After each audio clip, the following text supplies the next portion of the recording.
Baru 7 orang? 7. Iya, Pak. 6 lah ya. Nunung ada Nunung. Ada, Febinda, Pak. Devi, Fajar, Pepe ya. Bu Iya, Berliana Pak. punya sudah ada lagi. Nah, yang lain mana ini yang lain? Kamu ngecat di sini. Oke, Pak hadir gitu. Ayo,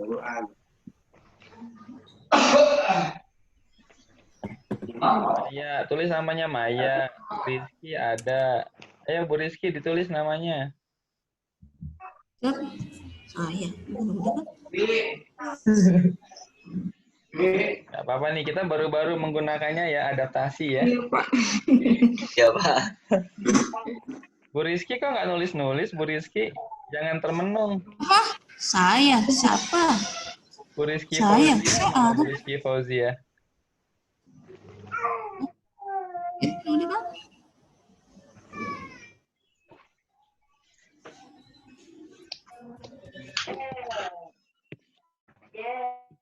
Nah, oke.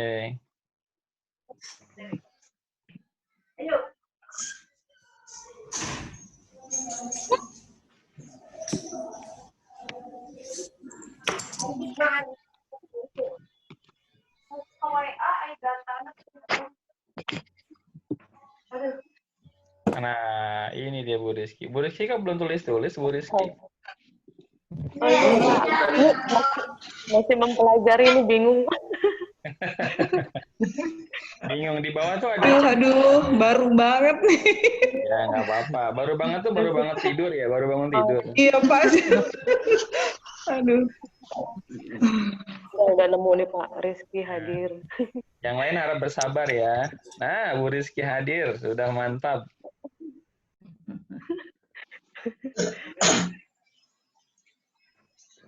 Alah. Aduh.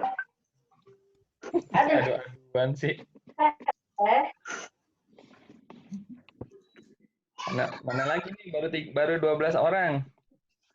Yang lain mana? kuliahnya pun online. Dan virusnya. Siapa yang belum tulis? Biasa. Mariza belum tulis, Mariza. Mariza, mana Mariza? Mariza.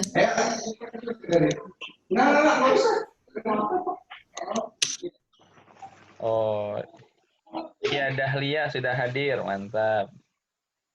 Dari tadi sih sebenarnya sudah hadir, cuma baru nulis ya.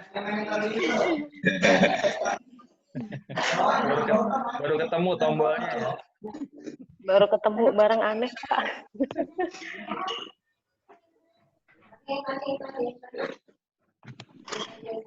Ketekon.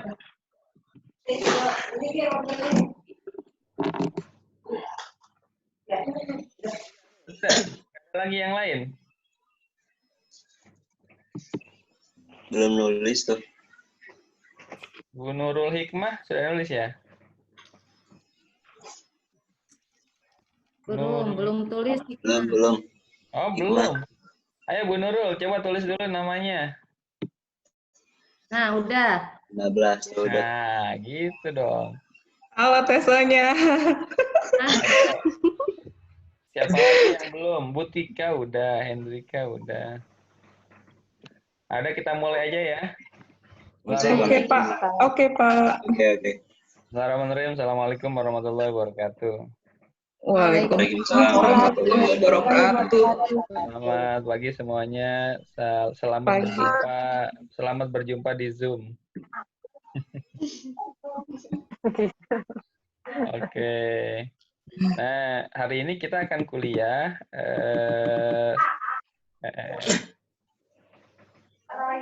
Bentar, hari ini kita akan kuliah.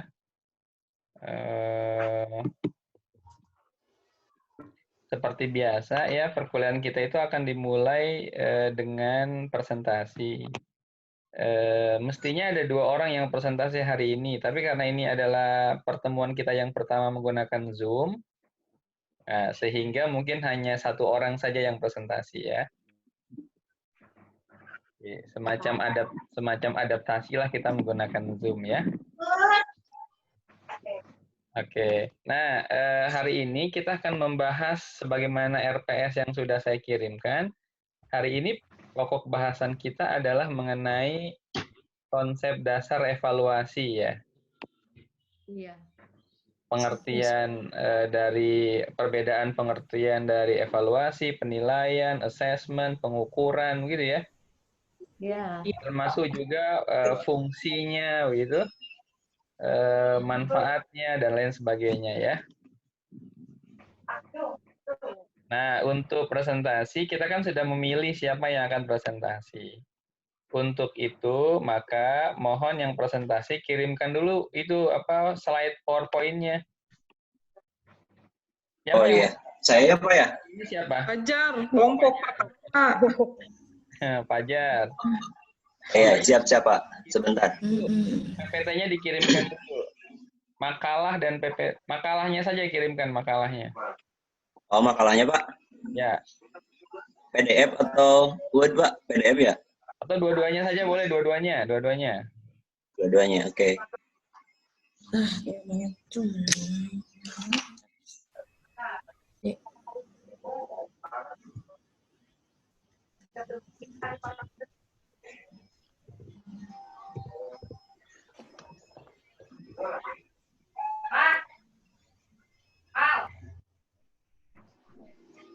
Sebentar.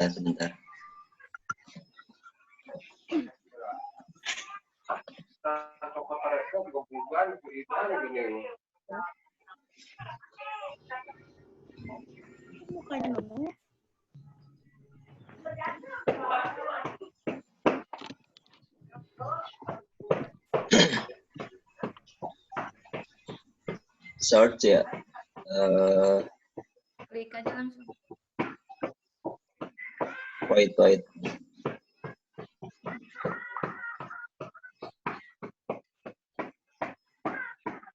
Oh, nggak bisa ya, Pak? Klik langsung coba. Gimana, Bun? Klik langsung aja. Atau enggak di aplikasi chat aja juga bisa. Nah, klik. Ambil nggak? Enggak. Nggak ya? Enggak. Chat aja ya? Ya, di attach di chat aja di attach. Wait.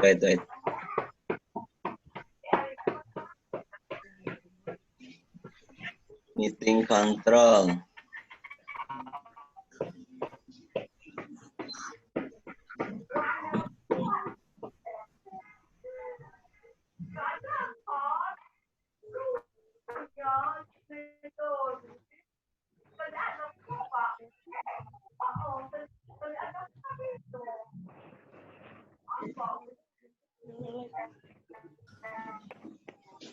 Jadi beda tampilannya ya? Nggak apa-apa. Keluar apa-apa, Fajar? Wait. Kenapa? Biasanya langsung Chat klik langsung muncul. New share kan bisa kan? File. Enggak, yang di share screen itu langsung pas keluar langsung klik aja, itunya dokumennya biasanya langsung. Oh gitu? Ini ada nih. Nah, Ada nggak? Ada. PowerPoint-nya aja lah, PowerPoint-nya. PowerPoint-nya, PowerPoint-nya aja, Pak. Kak Fajar. Ya. Oh, iya, Pak. Biar langsung presentasi deh. Sebentar, Pak. Terus balik yang tadi. Nah, langsung klik aja. Tapi lebih bisa lihat ini.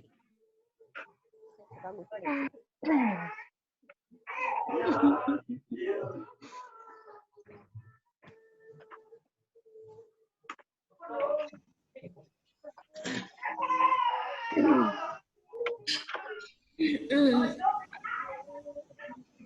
Banyak banget. Ada nggak? Belum. Ya, belum ada. Oh, belum ya? Kalian dengar nggak aku ada dangdutan? Nah, sudah. Oke. Udah belajar masuk. Oke. Sebelum presentasi dimulai, mohon selain dari Pak Fajar di mute ya, supaya suaranya nggak terdengar. Nah, ya, makasih. Bu Ainullah ya. Bu Febinda, coba di mute dulu. Oh iya. Oke, makasih. Bu Marisa, coba di mute dulu. Baik, makasih. Bu Iya Dahlia, di mute dulu. Ya, siap. Bu Rina, nah, Bu Rina di mute dulu. Itu hidungnya jangan dipegangin, ntar hilang lagi.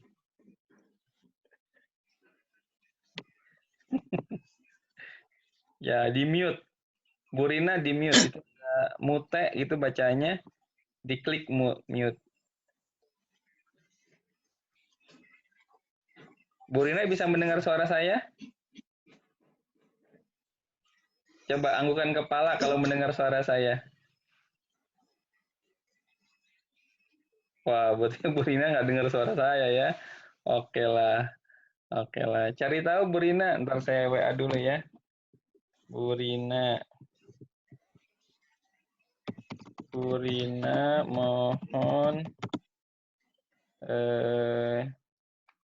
aktifkan suara.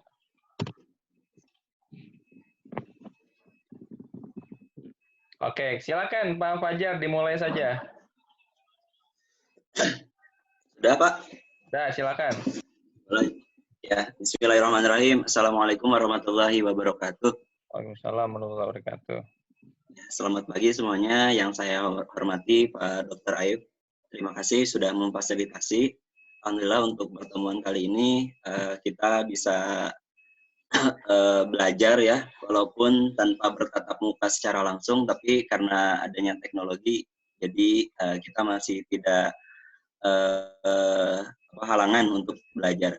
Nah, jadi untuk yang pertama, saya akan membahas dulu kaitannya dengan konsep dasar evaluasi ya, dimana sebelumnya ini tugas dari minggu kemarin untuk RPS-nya.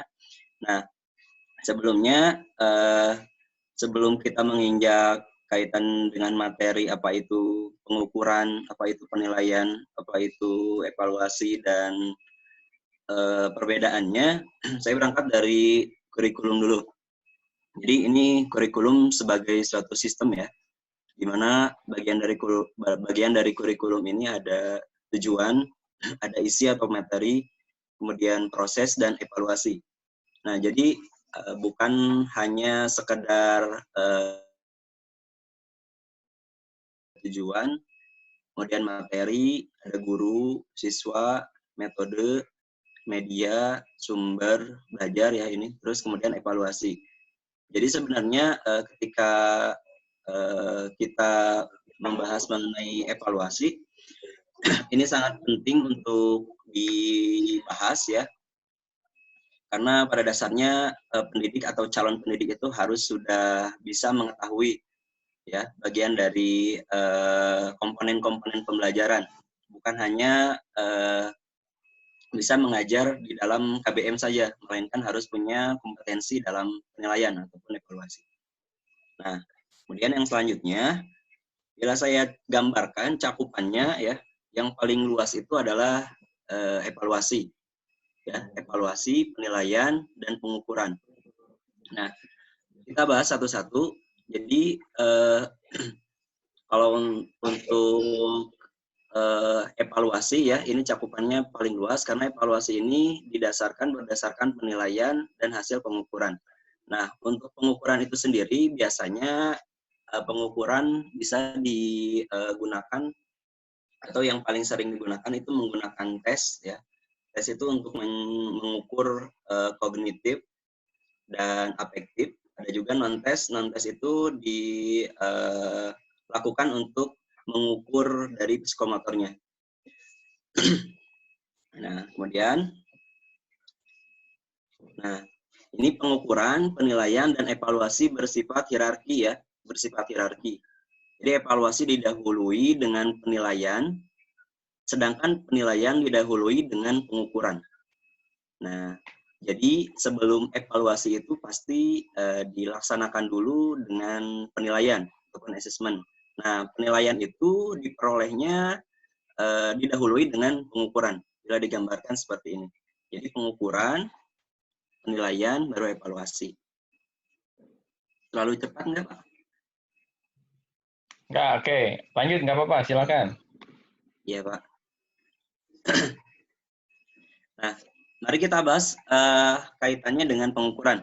Ini menurut Ari Kunto dan Jabar pada tahun 2004 menyatakan pengertian pengukuran itu atau measurement ya sebagai kegiatan membandingkan suatu hal dengan satuan ukuran tertentu sehingga sifatnya menjadi kuantitatif.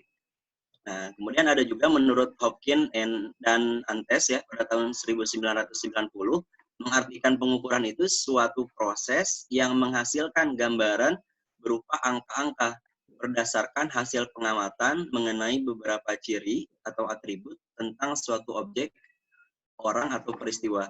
Nah, jadi pengukuran ini ya menurut Ari Kunto itu disebutkan bahwa sifatnya itu kuantitatif. Nah, kemudian diperjelas lagi dengan Hopkins dan Antes ini bahwasanya pengukuran itu menghasilkan gambaran berupa angka-angka. Lanjut. Oh ya, berupa angka-angka gitu ya. Semisal ketika sekarang anak mendapatkan nilainya 80, 90. Nah, itu baru kita mengukurnya saja. Nah, kemudian kita juga nanti akan membahas apa sih sebenarnya yang membedakan antara ketiganya. Nah, kemudian juga kalau untuk di buku ya, di buku Prof. Martini itu kan ada yang namanya pengukuran kecerdasan jamak ya. Nah, itu juga sudah bisa kita pahami ya, bahwasanya salah satu bentuk-bentuk pengukuran yaitu pengukuran kecerdasan jamak. Kalau misalkan ini ada dalam judul buku.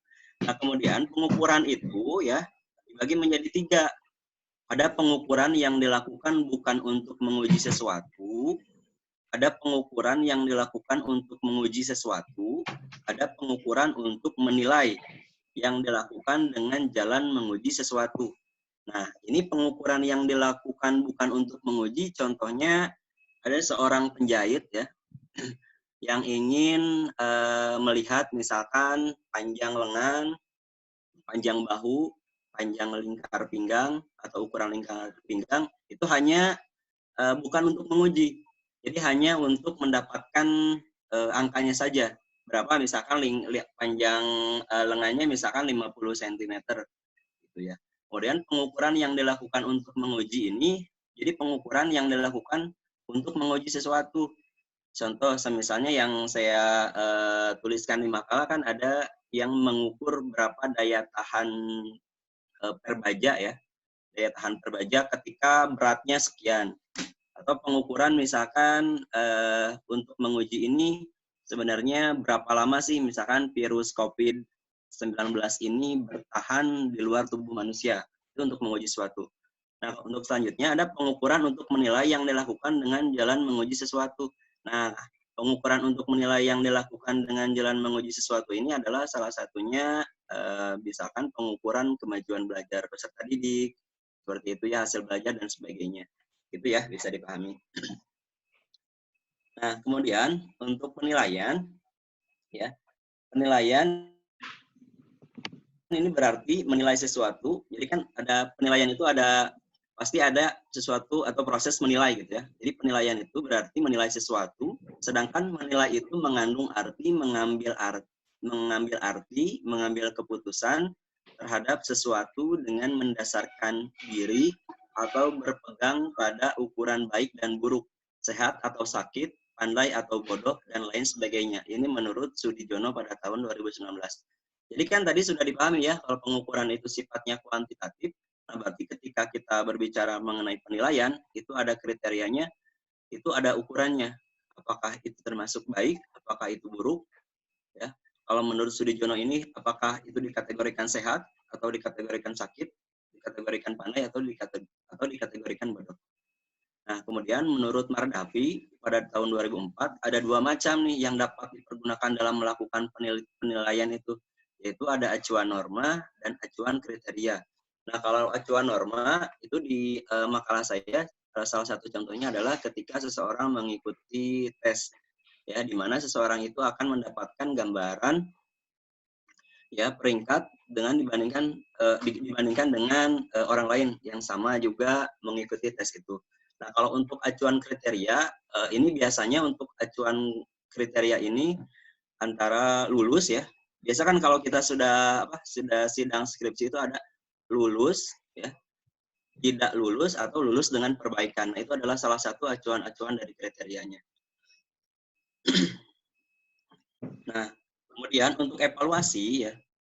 Evaluasi ini menurut Kumano pada tahun 2001 ini merupakan penilaian terhadap data yang dikumpulkan melalui kegiatan asesmen. Nah, berarti pengumpulan datanya ini melalui kegiatan asesmen. Apa itu asesmen? Penilaian yang tadi sudah dijelaskan. Jadi keputusan penilaian ini atau value judgment ini tidak hanya didasarkan kepada hasil pengukuran kuantitatif saja, dapat pula didasarkan ya dari hasil pengamatan qualitative description yang didasarkan kepada hasil pengukuran dan bukan didasarkan kepada hasil pengukuran, pada akhirnya menghasilkan keputusan nilai tentang suatu objek yang dinilai. Ini kaitannya dengan evaluasi. Terus yang selanjutnya kita juga akan memahami mengenai jenis-jenis evaluasi. Nah, jenis-jenis evaluasi ini dibagi ke dalam 3, berdasarkan tujuan, ada berdasarkan sasaran, dan berdasarkan lingkup kegiatan. Berdasarkan tujuan itu yang pertama ada evaluasi diagnostik, evaluasi selektif, evaluasi penempatan, evaluasi formatif, evaluasi sumatif.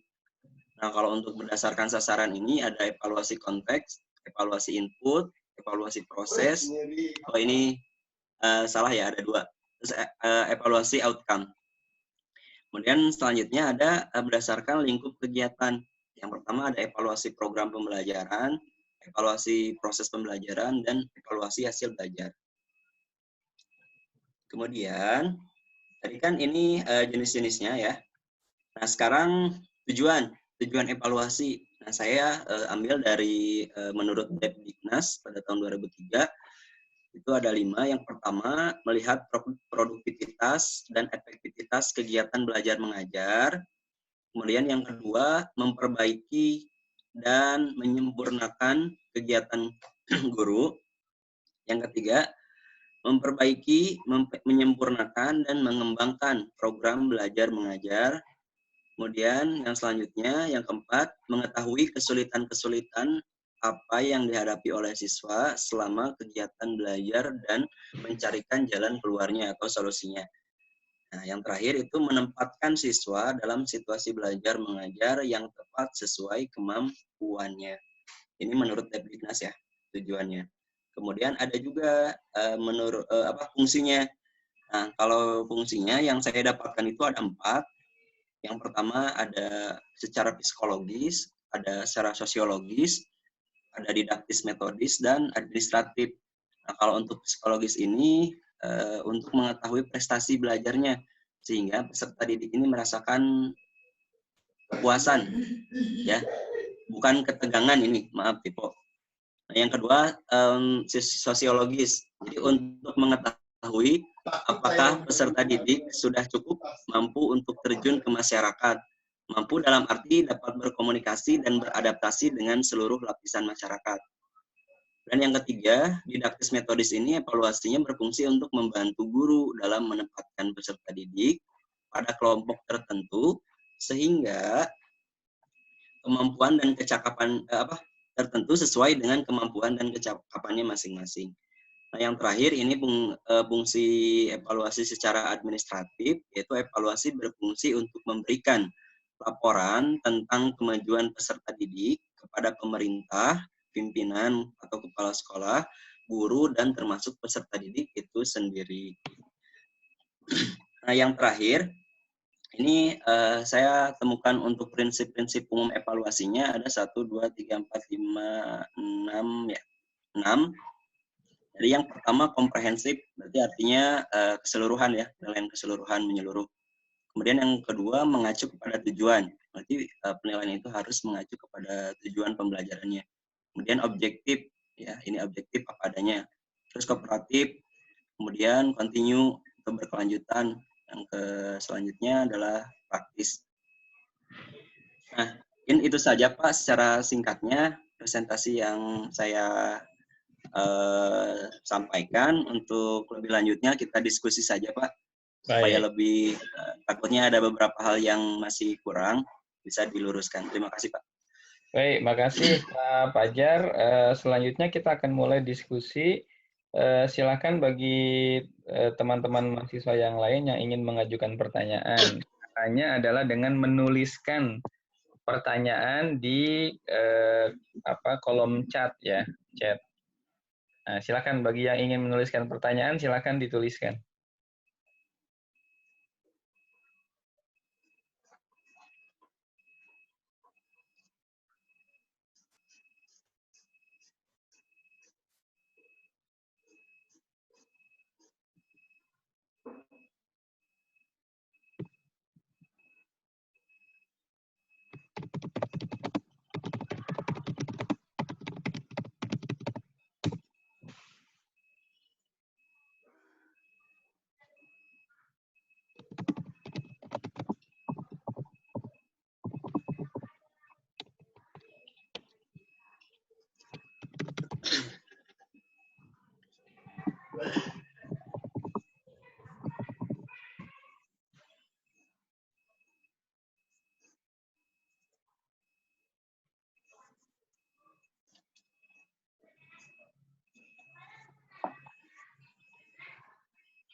Nanti Pak Fajar jawabnya secara langsung ya. Oh iya. Ya, kita himpun dulu saja. Oke, ada pertanyaan dari Bu Sonya. Oke. Kemudian pertanyaan dari siapa lagi? Dari Ibu Berliani, kemudian.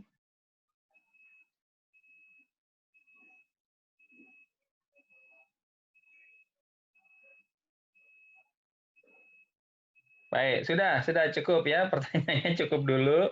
Nanti kita buka sesi berikutnya. Pak Fajar silakan dijawab terlebih dahulu ya pertanyaan yang sudah diajukan. Ya Pak. Ini ada 1, 2, 3, 4 ya Pak? Ya. 3 dulu. Ya. Ya, ini ada dari Bu Sonya, sesuai penjelasan evaluasi penilaian. Nah, dan pengukuran bentuknya hierarki. Apakah artinya setiap proses evaluasi melalui ketiga tahapan tersebut ya bisa diberikan contoh real keadaan di kelas. Nah, kalau misalkan menurut saya ya kaitannya dengan kenapa penilaian ini dibilang dikatakan sebentar.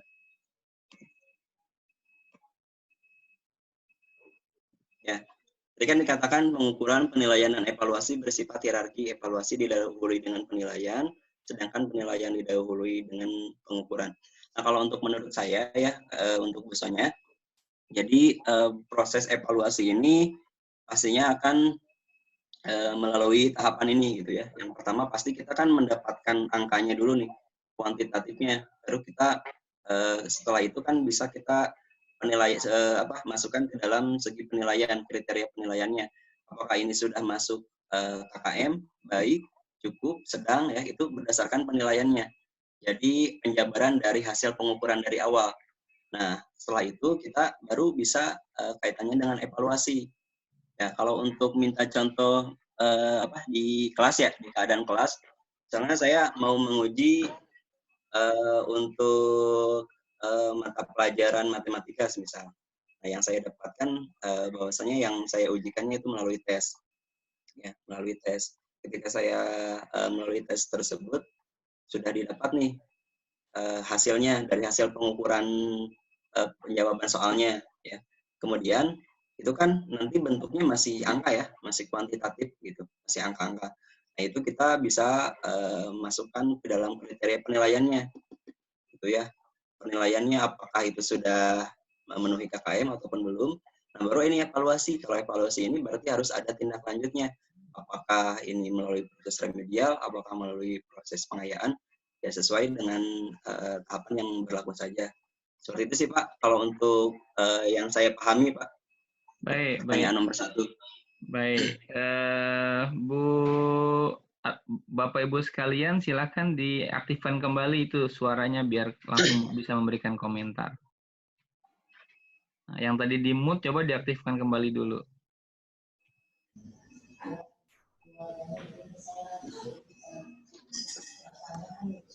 Bu Uun, Bu Uun.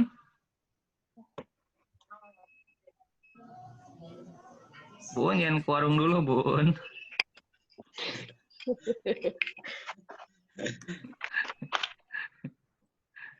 Oke, silakan yang ingin menanggapi jawaban dari Pak Fajar, silakan.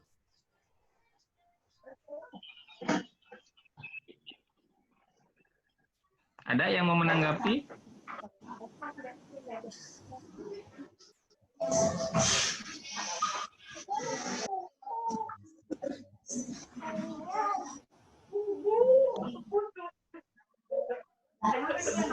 Oh, jadi saya coba ulas sebentar ya. Tadi kan Pak Fajar mengatakan dan juga ditanyakan oleh Bu Sonya bahwa antara pengukuran, penilaian, dan evaluasi ini adalah sebuah kegiatan yang hierarkis. Hierarkis itu artinya kegiatan pengukuran adalah kegiatan yang mendahului penilaian, penilaian adalah kegiatan yang mendahului evaluasi. Jadi tidak mungkin ada kegiatan evaluasi tanpa didahului oleh penilaian. Dan tidak mungkin ada kegiatan penilaian tanpa didahului oleh pengukuran. Nah, tadi juga Pak Fajar sudah menjelaskan, pengukuran itu adalah proses memberikan angka pada suatu objek ukur. Jadi kalau misalnya saya dengan menggunakan meteran gitu, saya kemudian mengukur panjang, saya mengukur tinggi badan Pak Fajar. Lalu saya dapatlah tinggi badannya Pak Fajar itu adalah 170 cm. Maka kegiatan yang saya lakukan adalah kegiatan pengukuran. Kenapa? Karena saya memberikan skor pada objek tinggi badan Pak Fajar. Berapa skornya? 170 cm. Itu pengukuran. Sifat dari pengukuran, dia bersifat objektif. Dia berbasis fakta. Sehingga dengan kata lain, kita bisa mengatakan bahwa pengukuran adalah proses pengumpulan data. Karena di dalamnya terjadi proses pengukuran. Dari definisi-definisi yang disampaikan oleh Pak Fajar, baik itu menurut Adorno, Hopkins, atau Antes, semua definisi yang disampaikan itu menegaskan bahwa pengukuran itu selalu saja hasilnya adalah angka atau skor. Pertanyaan saya, apakah betul bahwa hasilnya selalu skor, atau bisa juga bentuk lain dari skor? Nah, maka jawabannya ya adalah bisa jadi bukan skor juga, tidak harus selalu skor dari hasil pengukuran itu. Karena misalnya kalau kita mau mengukur tingkat kesedihan dari Pak Fajar misalnya, kita akan mengukurnya lewat bagaimana wajahnya memerah, berapa banyak air mata yang mengalir gitu, seberapa tangisan Pak Fajar gitu. Nah, boleh jadi hasilnya adalah sebuah deskripsi, sebuah narasi gitu, dari fakta-fakta itu sendiri. Jadi fakta itu kadang dikuantifikasi. Tapi fakta itu kadang dikualifikasi, artinya dibuat dalam bentuk narasi, dalam bentuk deskripsi. Sehingga sebenarnya kalau kita mau sehingga kita bisa memperluas definisi pengukuran itu. Pengukuran itu bisa diartikan sebagai sebuah proses ya pengumpulan data atau fakta yang bersifat objektif. Jadi bentuknya bisa skor, bisa juga deskripsi. Nah, hasil pengukuran dia tidak memberikan arti apa-apa. Misalnya tadi kita mengukur tinggi badan Pak Fajar 170 cm. Apa artinya? Nggak ada artinya, nggak ada artinya. Dia hanya fakta saja, fakta yang menegaskan bahwa tinggi badan Pak Fajar 170 cm. Nah, fakta tadi bisa berarti sesuatu manakala dibandingkan dengan patokan atau kriteria tertentu. Maka itulah yang disebut dengan penilaian.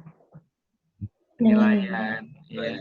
Misalnya, kita bandingkan, itu yang namanya tinggi badan itu ada 3 kategorinya. Yang pertama jangkung. Orang jangkung itu yang kalau tingginya di atas 180 cm, itu orang jangkung.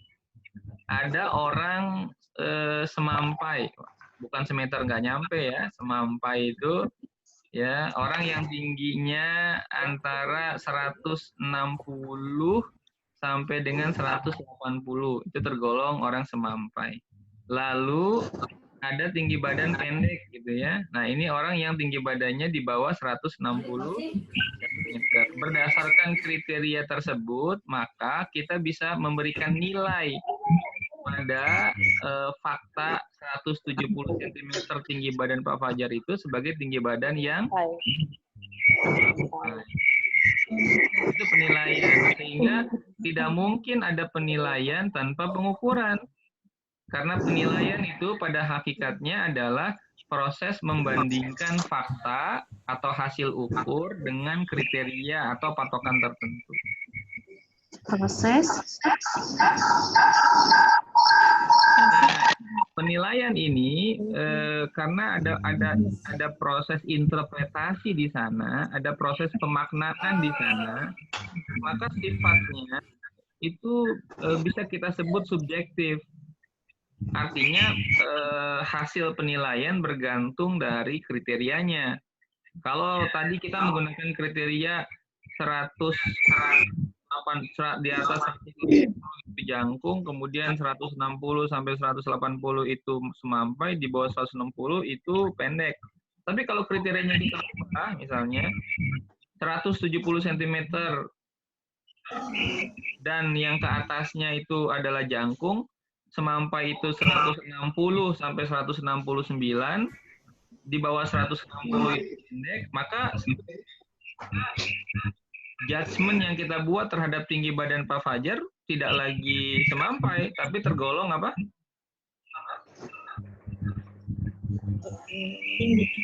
Tergolong jangkung, karena Pak Fajar 170, kriterianya di atas 169 itu jangkung. Jadi hasil penilaian bisa berubah-ubah tergantung dari apa? Tergantung dari kriterianya. Maka biasanya kalau menjelang pilkada atau pilpres, itu ada banyak data yang saling berbeda-beda dikutip oleh banyak orang. Meskipun itu data yang sama, misalnya tingkat kemiskinan. Ada yang mengatakan tingkat kemiskinan Indonesia turun, ya. Ada yang mengatakan tingkat kemiskinan Indonesia bertambah gitu. Nah, ternyata turun atau bertambah itu tergantung kriterianya. Ada orang menggunakan kriteria, misalnya kriteria pusat statistik yang menyatakan miskin itu jika penghasilannya kurang dari 50.000, itu dikatakan miskin. Nah, kalau menggunakan kriteria dunia misalnya, maka yang disebut miskin itu orang yang penghasilannya di bawah 100.000. Nah, sudah beda ya. Jadi orang mengatakan tingkat kemiskinan Indonesia turun, nah dia pakai kriteria yang dunia. Orang mengatakan meningkat, nah dia pakai kriteria yang lain. Nah ini kan harus hati-hati, ya. Kita harus memahami bahwa penilaian itu bergantung pada kriteria. kita bisa mengatakan bahwa Pak Fajar ini tampan. Tapi nanti dulu kriteria tampannya apa gitu. Nah, kalau Bu Ainullah bilang Pak Fajar tampan, kriterianya asal laki-laki, ya. Pokoknya yang namanya laki-laki tampan, Pak. Berarti semua laki-laki tampan. Karena kriteria tampan hanya satu, yaitu apa? Laki-laki. Tapi kalau kriteria tampan itu satu putih, ya, dua hidung mancung, tinggi, apalagi Bu Devi? Bewokan ya, pakai kacamata gitu. Nah, maka Pak Fajar jelas nggak ganteng karena nggak masuk kriteria itu kan. Nah, jadi ibu-ibu kalau dipuji sama suaminya harus hati-hati, tanya kriterianya gitu. Ih, ibu cantik banget, ayah kriteria cantik apa gitu. Jangan-jangan suaminya cuma baik-baikin aja itu ya. Modus, Pak. Modus, ya. Baik, jadi sekarang pertanyaan saya, mungkinkah pengukuran tanpa penilaian? Pengukuran tanpa penilaian ya. Enggak. Ya mungkin. Tidak. Papanya menjelaskan itu ya. Misalnya mau hanya ngukur aja, tukang jahit ngukur. Oh iya. Iya. Bisa. Pengukuran tanpa penilaian bisa. Nah, tapi penilaian tanpa pengukuran itu penilaian tidak mungkin. Tanpa pengukuran enggak mungkin. Oh iya. Tapi kalaupun ada orang mengukur, pasti kan orang mengukur dengan maksud tertentu ya. Iseng aja orang mengukur kalau nggak ada maksudnya kan. Iya ya. Nah, lalu sekarang apa hubungannya penilaian dengan evaluasi? Kan ini juga apa namanya suatu hierarki kan? Ya. Evaluasi itu kata kuncinya adalah sebuah kegiatan yang di dalamnya ada pengumpulan data, ada interpretasi terhadap data, ada pengambilan keputusan dalam rangka memperbaiki sesuatu. Ada pengumpulan. Ada pengumpulan data. Ada interpretasi terhadap data atau analisis data, gitu kan? Ya. Dan ada pengambilan keputusan dalam rangka memperbaiki sesuatu. Pengambilan keputusan.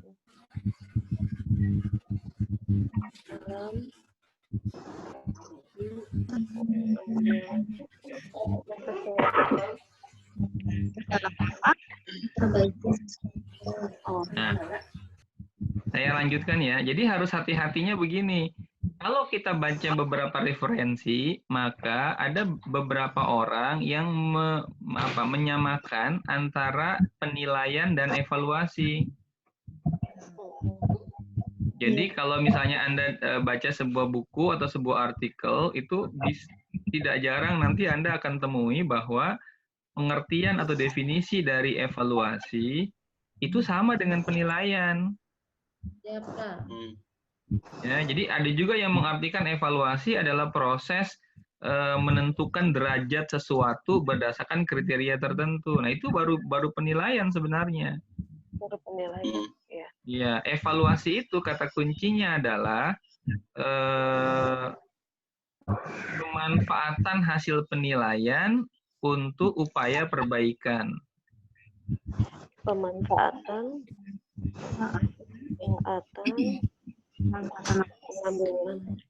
Pemanfaatan hasil penilaian untuk upaya perbaikan. Untuk perbaikan.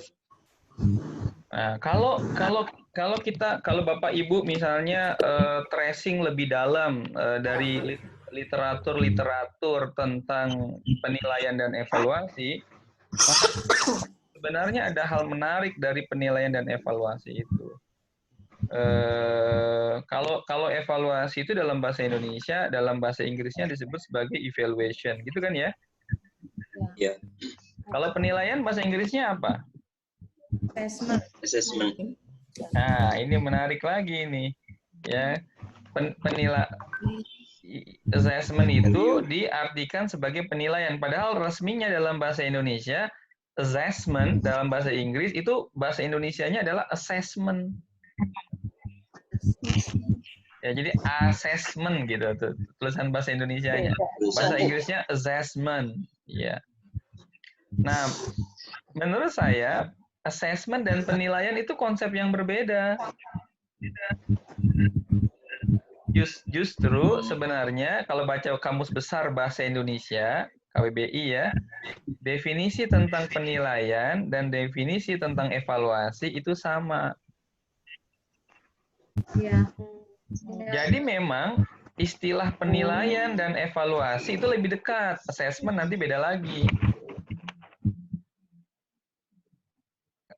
Terus kalau kita lihat memang kan evaluasi ini kan ilmu yang berkembang terus ya. Dari tahun 50-an sampai dengan hari ini dia berkembang terus. Memang kalau baca buku-buku evaluasi yang lama, evaluation itu diartikan sebagai upaya untuk menentukan derajat ya sesuatu berdasarkan patokan, yaitulah penilaian. Jadi penilaian itu sesungguhnya adalah evaluasi model lama gitu.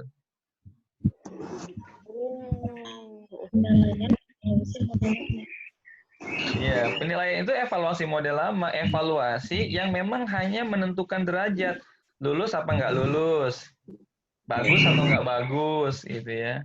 Nah, itu dianggap sudah melakukan evaluasi. Tapi di kemudian hari, konsep ini berkembang. Orang mengartikan evaluasi tidak hanya sampai pada upaya menentukan derajatnya, tetapi tindak lanjut dari itu baru dikatakan evaluasi. Makanya tadi saya sebut bahwa evaluasi itu adalah pemanfaatan hasil penilaian untuk upaya perbaikan. Nah, Bapak boleh bertanya, Pak? Boleh, boleh. Kan tadi kalau penilaian itu berdasarkan kriteria-kriteria ya, Pak ya? Betul. Ya. Terus saya baca di sini di makalahnya Bapak Fajar itu mengenai definisi evaluasi yang menurut Sakmi itu kan evaluasi berarti kegiatan terencana untuk mengetahui keadaan suatu objek dengan menggunakan instrumen dan hasilnya dibandingkan dengan tolak ukur. Jadi tolak ukur itu termasuk dalam sama gitu Kak, sama kriteria itu Pak. Betul. Tapi istilah yang benar bukan tolak ukur ya, ukur tuh nggak ditolak. Ya. Yang benar itu tolok ukur. Nah itu. Tolok. Iya, bukan tolak ukur ya. Jadi itu bukan mau ditolak tuh si ukur itu. Ada beberapa istilah yang kemudian digunakan sebagai padanan untuk kriteria. Salah satunya tolok ukur, kriteria, ya, atau kriteria, ya, atau juga nanti ada yang disebutnya sebagai indikator keberhasilan. Itu sama maksudnya. Atau ada juga yang mengatakan patokan, ya patokan. Berarti standar juga sama ya Pak? Ya, standar. Standar itu beda, tapi memang standar itu adalah kriteria minimal lah gitu. Itu namanya standar.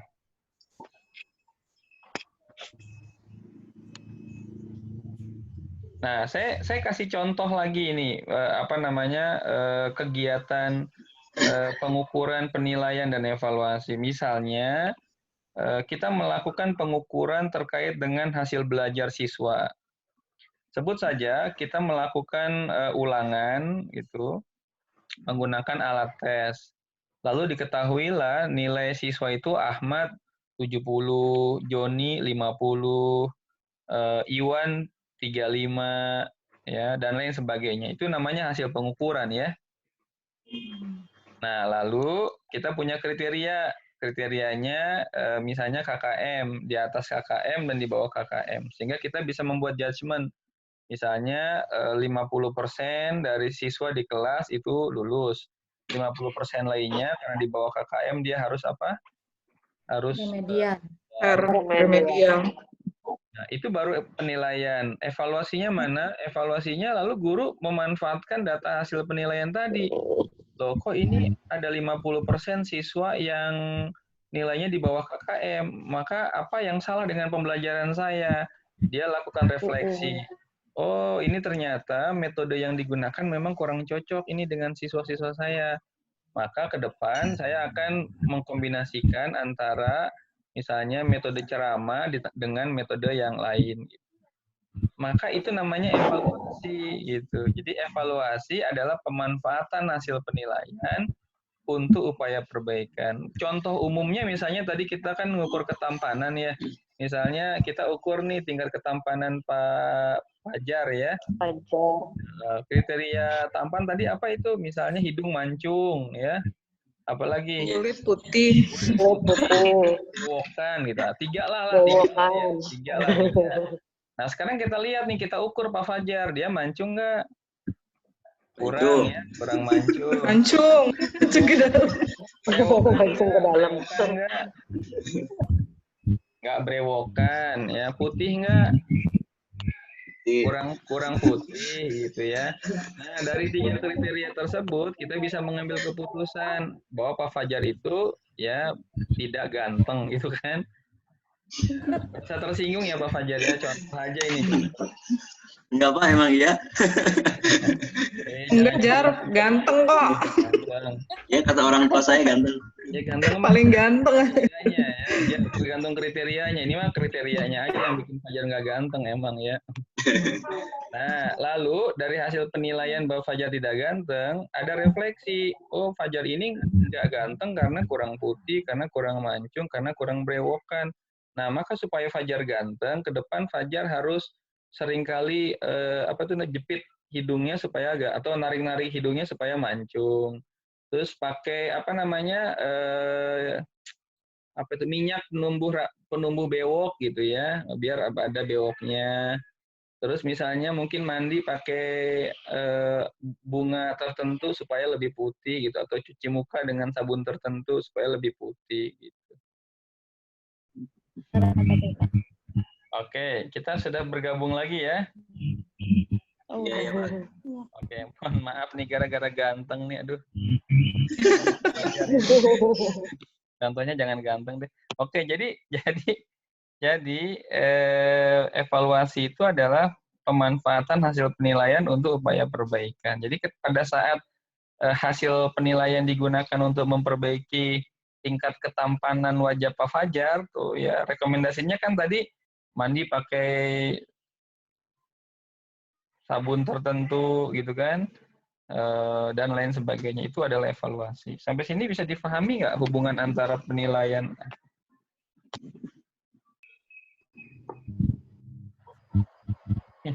Gangguannya banyak nih ya. Oke. Sampai sini ada cukup jelas nggak perbedaan antara pengukuran penilaian dan evaluasi? Jelas, Pak. Ya, jelas, Pak. Jelas.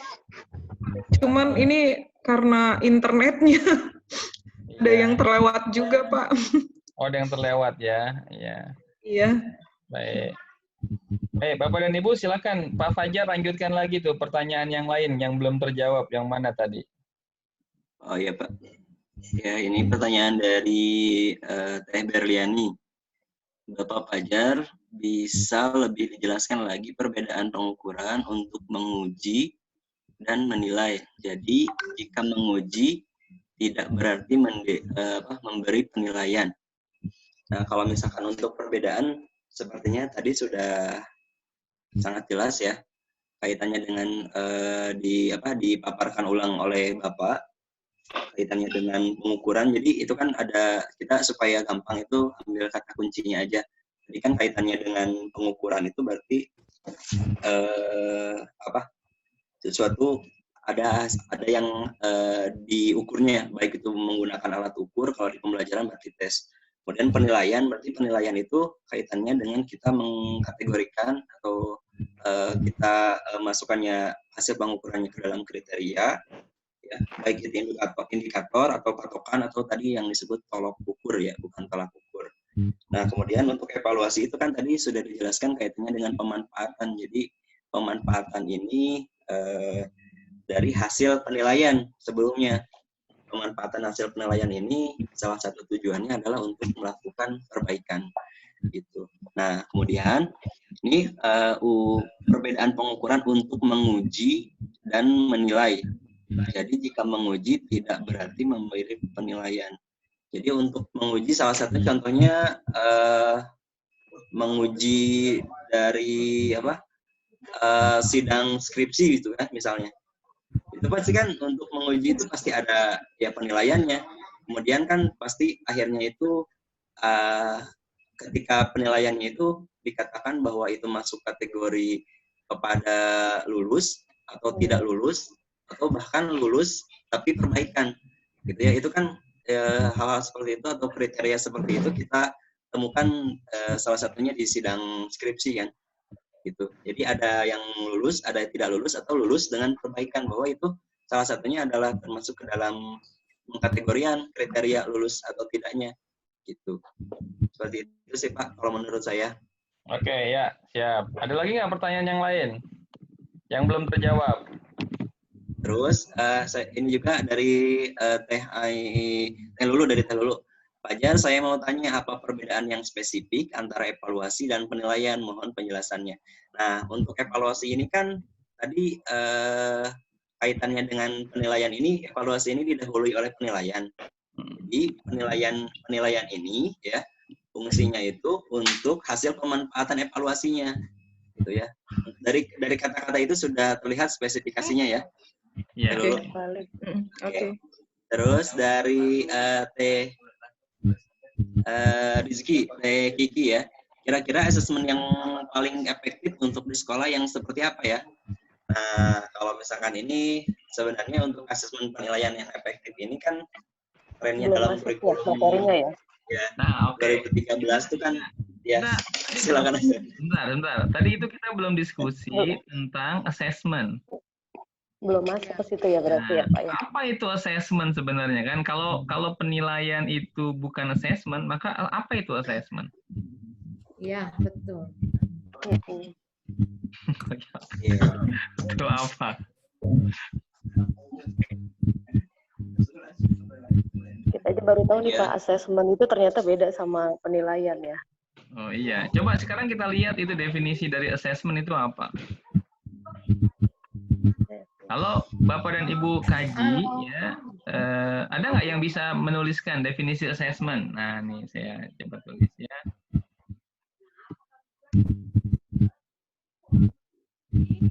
Kegiatan menganalisis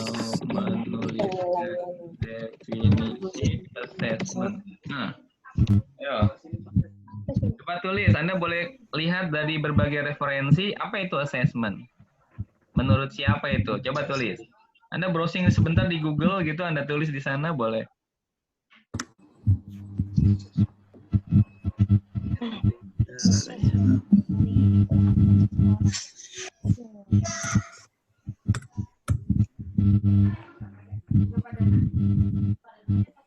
Metodologi asesmen adalah upaya menentukan nilai atau jumlah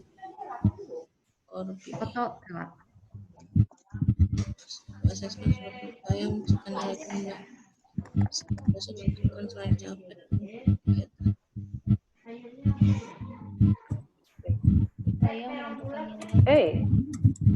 Udah kekirim duluan.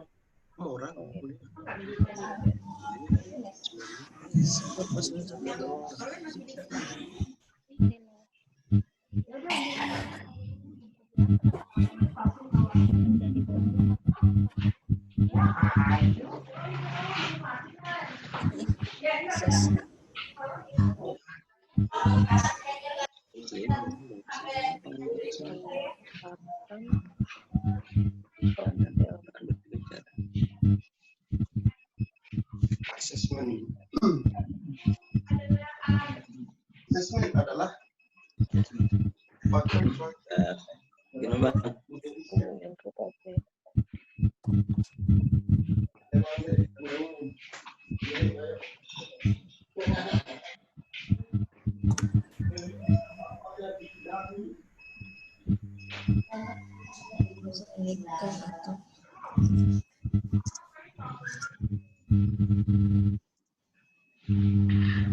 Oke, sudah ya, sudah.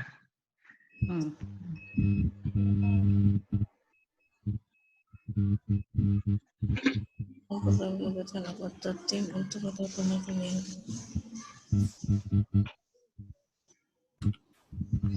Oke, jadi intinya dari beberapa definisi yang dituliskan, Anda bisa lihat tuh bahwa assessment itu kegiatan di dalamnya sama dengan penilaian. Di dalam assessment itu ada kegiatan mengumpulkan data atau ada kegiatan pengukuran.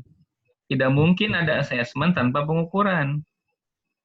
Yang kedua, ada kegiatan penilaian. Di dalam kegiatan assessment, kegiatan penilaian, hasil ukur, kemudian diinterpretasi.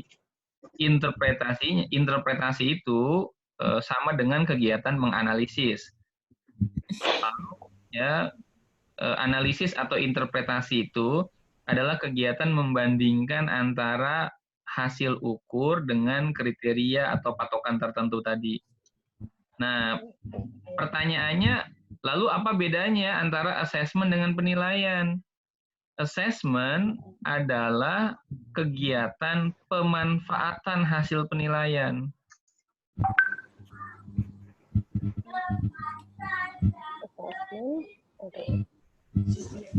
Kedudukan assessment dengan kedudukan evaluasi, dia sama. Sama-sama kegiatan yang memanfaatkan hasil penilaian. Nah, cuma bedanya kalau evaluasi itu hasil penilaian itu digunakan atau dimanfaatkan untuk memperbaiki suatu program atau pembelajaran. Nah, sementara assessment itu tujuannya adalah untuk macam-macam. Yang pertama, hasil penilaian itu bisa digunakan untuk mendiagnosis. Ya, makanya ada diagnosis. Diagnosis itu dasarnya assessment. Misalnya, saya kok menduga sepertinya X ini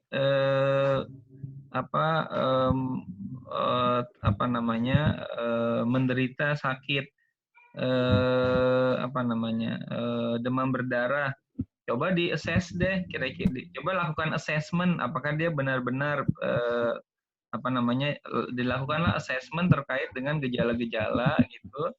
Nah, sehingga nanti ditegakkan diagnosis apakah dia benar ya menderita sakit demam berdarah atau tidak.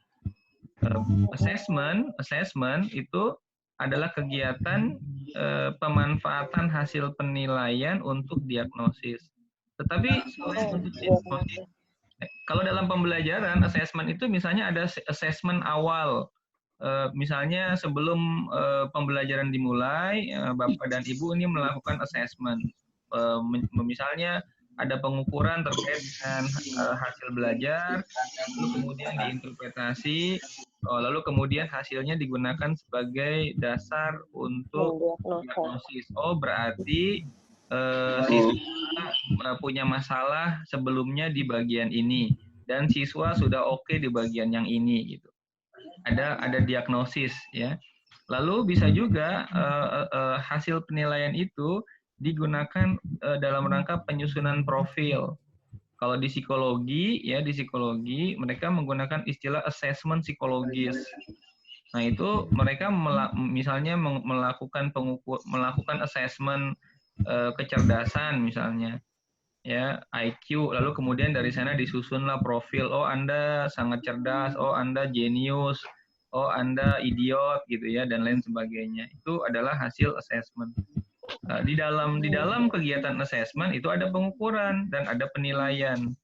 Lalu kemudian hasilnya digunakan untuk menyusun profil.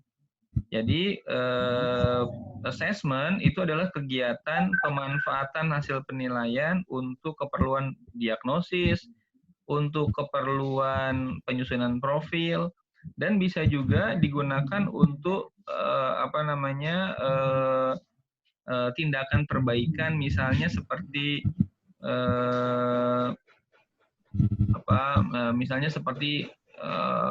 bukan perbaikan, bisa juga untuk penempatan. Misalnya begini, misalnya Anda mau melamar pekerjaan, lalu biasanya bagian SDM perusahaan itu akan melakukan assessment terlebih dahulu terhadap Anda. Nah, nanti Anda itu akan mengisi beberapa instrumen, ya. Lalu kemudian dari sana, ya, nanti Anda akan dinilai apakah Anda layak atau tidak layak. Lalu kemudian Anda akan ditempatkan di mana. Oh, Anda cocoknya di bagian promosi. Oh, Anda di bagian pemasaran. Oh, Anda di bagian keuangan. Jadi assessment itu salah satu tujuannya, salah satu fungsinya juga bisa menjadi dasar seleksi dan dasar penempatan. Nah, jadi istilah assessment itu ya dia sebenarnya sejajar dengan evaluasi. Yang berbeda antara assessment dan evaluasi, evaluasi itu orientasinya lebih kepada pemanfaatan hasil penilaian untuk memperbaiki suatu program atau layanan. Sementara assessment itu pemanfaatan hasil penilaian untuk keperluan diagnosis, penyusunan profil, kemudian juga penempatan, ya, kemudian seleksi, begitu ya. Nah, dalam pembelajaran assessment itu juga banyak dilakukan oleh guru-guru, gitu ya. Misalnya begini, misalnya seperti assessment mengenai kemampuan belajar siswa. Itu misalnya ada pengukuran terkait dengan apa itu skor PISA. Anda pernah dengar nggak istilah mengukur PISA, mengukur apa lagi itu temannya PISA? Iya, pernah dengar Pak. Iya. Nah, maka kegiatan pengukuran PISA dan kegiatan selanjutnya itu kan disebut sebagai assessment, ya. Halo? Halo?